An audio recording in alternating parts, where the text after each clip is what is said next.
2 minutes pour comprendre aujourd'hui la vitamine D et les carences en vitamine D. Je suis avec le docteur William Berryby, vous êtes l'auteur de Diagnostic et Thérapeutique. La vitamine D, d'abord, à quoi ça sert? Alors la vitamine D, ça va servir essentiellement à la construction de l'os.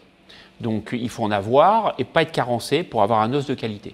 Donc quand on en manque, en fait, on a plus de risques d'avoir des fractures, voilà. Des choses comme ça. Alors, dans les maladies de carence grave et sévère, on va avoir 2 complications. Le rachitisme, le fameux rachitisme chez l'enfant, donc ça va se traduire par des déformations osseuses, des douleurs et un risque de fracture.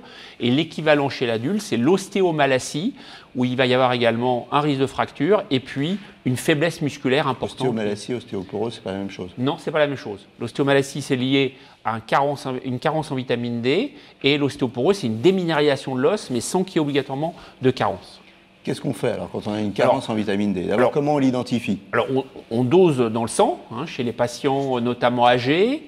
Les patients qui risquent d'être carencés, c'est les patients âgés, les femmes enceintes, puisqu'il y a une augmentation d'apport, et puis les gens qui ont un défaut de synthèse, type maladie de foie ou insuffisance rénale chronique, et puis les patients qui peuvent avoir un problème d'absorption lié à une maladie du foie ou une maladie digestive. Qu'est-ce qu'on fait? Donc on fait la prise de sang, et si on constate une carence, alors qu'elle soit hors d'une pathologie grave ou dans une pathologie grave, on va supplémenter le patient, on va lui donner de la vitamine D par la bouche. Toute l'année ou à des périodes bien particulières? Alors, on recommande une ampoule tous les... Alors, c'est des ampoules à 200 000 unités, 100 ou 200 000.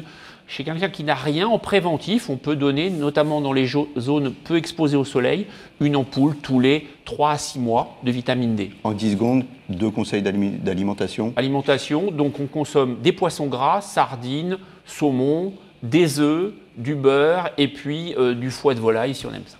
Bon appétit, à bientôt et portez-vous bien.